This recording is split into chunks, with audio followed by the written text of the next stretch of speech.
Jumpa lagi di program mata kuliah Politik Pembangunan Pertanian, program studi agribisnis, jurusan Sosial Ekonomi Pertanian, Fakultas Pertanian, Universitas Tadulako. Pada kesempatan kali ini saya akan membahas materi pertemuan keempat yang merupakan kelanjutan dari pertemuan sebelumnya, yaitu tentang syarat-syarat pembangunan pertanian. Materi kuliah syarat-syarat pembangunan pertanian bagian 2 ini akan membahas 3 hal. Yang pertama, aktor penentu kebijakan pembangunan pertanian, konsep kebijakan pembangunan pertanian, dan perencanaan pembangunan pertanian. Adapun tujuan pembelajarannya ada 3 komponen, di mana hasil pembelajaran yang diharapkan adalah mahasiswa mampu menyebutkan aktor penentu kebijakan pembangunan pertanian dan peran dari aktor tersebut. Kemudian mahasiswa juga mampu menjelaskan konsep kebijakan pembangunan pertanian. Dan yang terakhir, mahasiswa diharapkan mampu menjelaskan tentang perencanaan pembangunan pertanian.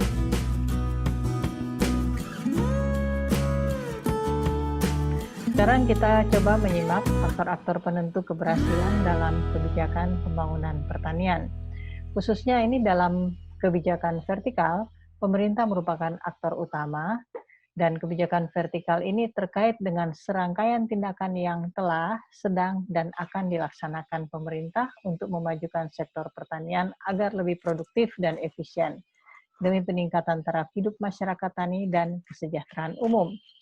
Maka kebijakan vertikal sangat perlu untuk dicermati proses pelaksanaannya, sehingga tujuan peningkatan taraf hidup masyarakat tani dapat tercapai dengan diambilnya langkah kebijakan tersebut.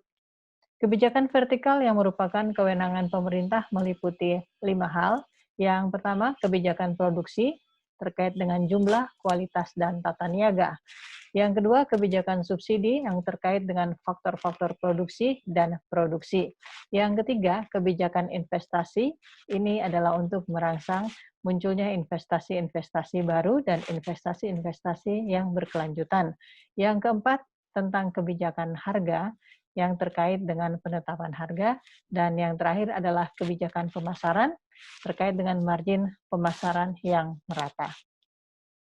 Kita lihat sekarang ini adalah peran pemerintah, ada 3 hal, di mana di dalam peran yang pertama meliputi kebijakan yang telah dilaksanakan, kemudian yang kedua kebijakan yang sedang dilaksanakan, dan yang ketiga adalah kebijakan yang akan dilaksanakan. Semua komponen-komponen ini harus memenuhi suatu tujuan pembangunan pertanian, yaitu memajukan sektor pertanian agar lebih produktif dan efisien demi peningkatan taraf hidup masyarakat tani dan kesejahteraan umum. Kalau kita melihat tujuan pembangunan pertanian, yaitu memajukan sektor pertanian agar lebih produktif dan efisien demi peningkatan taraf hidup masyarakat tani dan kesejahteraan umum, ini berarti bahwa pemilihan dari rangkaian alternatif yang akan diambil pemerintah dalam tindakan kebijakan pembangunan pertanian merupakan penentu apakah tindakan yang akan diambil tersebut mampu mencegah permasalahan atau apakah tindakan yang akan dilakukan mampu mengatasi masalah yang sedang berlangsung dalam sektor pertanian. Kebijakan pembangunan pertanian yang adil sangat ditentukan oleh kemampuan memilih alternatif kebijakan dan kerja keras birokrasi pemerintah mewujudkan kebijakan yang adil dalam tindakan nyata. Pemerintah sebagai aktor utama penentu suatu kebijakan pembangunan pertanian memiliki tanggung jawab yang berat agar pembangunan pertanian tetap pada koridor keadilan bagi para pelaku-pelaku sektor pertanian, sehingga produktivitas yang dicapai dapat membawa kesejahteraan bagi petani dan keluarganya. Kebijakan pembangunan pertanian bersifat strategis bagi suatu negara. Karenanya, aktor-aktor penentu kebijakan pembangunan pertanian adalah pejabat negara yang berwenang memutuskan, seperti pejabat negara di legislatif, Dewan Perwakilan Rakyat, pejabat negara di eksekutif, Presiden, Menteri, dan pejabat lain yang terkait, misalnya Dirjen di Kementerian, Bea Cukai, juga di pemerintah daerah. Selanjutnya kita bicarakan tentang konsep kebijakan pembangunan pertanian. Konsep ini memiliki suatu filosofi bahwa kebijakan pembangunan pertanian itu adalah kebijakan pembangunan pertanian yang harus adil dan berkelanjutan. Ini meliputi kebijakan-kebijakan pembangunan pertanian yang dapat menciptakan kondisi kehidupan yang senantiasa seimbang dengan kondisi kehidupan lingkungan hidup pertanian yang harus cenderung stabil. Kebijakan pembangunan pertanian yang adil dan berkelanjutan berpedoman pada terwujudnya kestabilan 3 pilar pembangunan berkelanjutan, yaitu pilar ekonomi, di mana pendapatan petani akan makin baik dan berkelanjutan, pilar sosial, di mana kualitas kehidupan dan kesejahteraan keluarga petani berlangsung secara berkelanjutan, dan yang ketiga, lingkungan hidup pertanian yang lestari dan aman juga secara berkelanjutan. Sampai di sini pasti ada pertanyaan-pertanyaan. Pertanyaan-pertanyaan ini akan kita diskusikan di kelas. Baik, kita lanjutkan lagi tentang perencanaan pembangunan pertanian. Perencanaan pembangunan pertanian sangat menentukan keberhasilan pembangunan pertanian. Perencanaan pembangunan pertanian merupakan kegiatan yang dilakukan untuk menyusun rencana pembangunan pertanian yang spesifik sesuai dengan tujuan pembangunan pertanian di suatu negara, suatu wilayah, ataupun suatu kawasan. Rencana pembangunan pertanian ini, jika kemudian dilaksanakan, akan menjadi bagian dari kebijakan di sektor pertanian. Sektor pertanian saat ini dihadapkan kepada kondisi tuntutan konsumen akan produk bermutu, persaingan pasar, penerapan berbagai perlindungan bagi produksi domestik, ketahanan pangan, kemandirian pangan, juga sumber daya manusia, petani dan keluarga, serta kesejahteraannya, serta lingkungan hidup pertanian yang berkualitas dan berkelanjutan.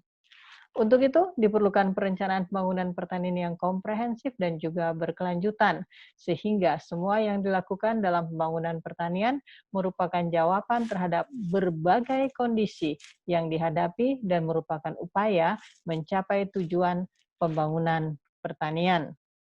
Hasil dari perencanaan pembangunan pertanian adalah rencana pembangunan pertanian.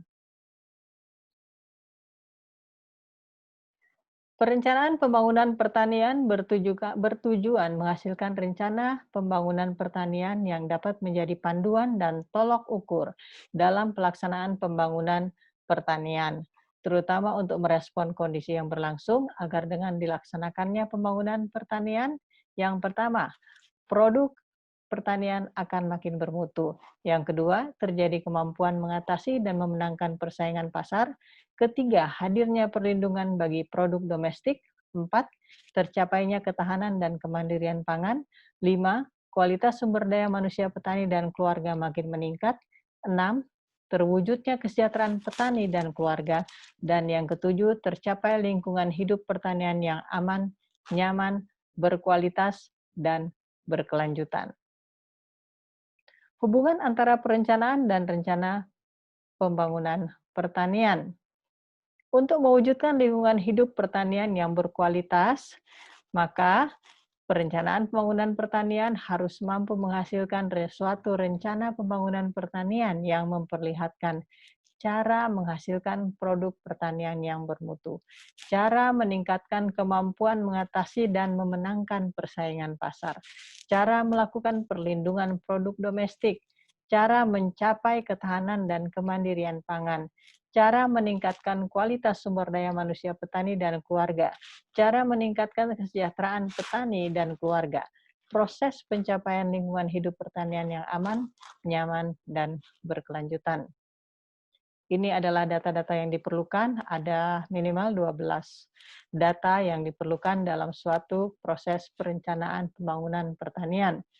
Data karakteristik wilayah atau kawasan, sumber daya alam dan sumber daya manusia pertanian, modal usaha produksi, sarana dan prasarana produksi, teknologi yang digunakan, kelembagaan atau organisasi petani, komunikasi, pasar hasil produksi pertanian, transportasi, infrastruktur, tata ruang lingkungan pertanian, serta kebijakan pertanian yang sedang berlangsung.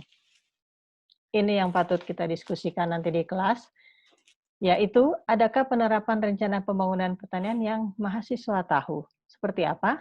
Kita akan bahas hal ini di kelas. Baik, sebagai penutup pada topik kali ini, ada kuis dengan 4 pertanyaan yang harus dijawab dan dikumpulkan setelah penyajian diberikan hari ini.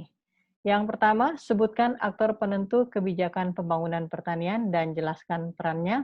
Yang kedua, jelaskan konsep kebijakan pembangunan pertanian. Yang ketiga, jelaskan tujuan perencanaan pembangunan pertanian. Dan yang keempat, jelaskan hubungan antara perencanaan dan rencana pembangunan pertanian.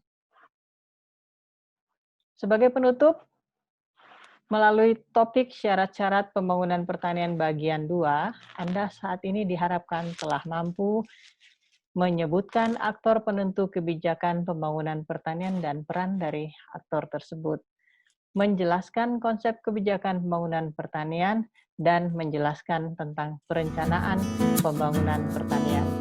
Semoga bermanfaat dan sampai jumpa pada topik berikutnya.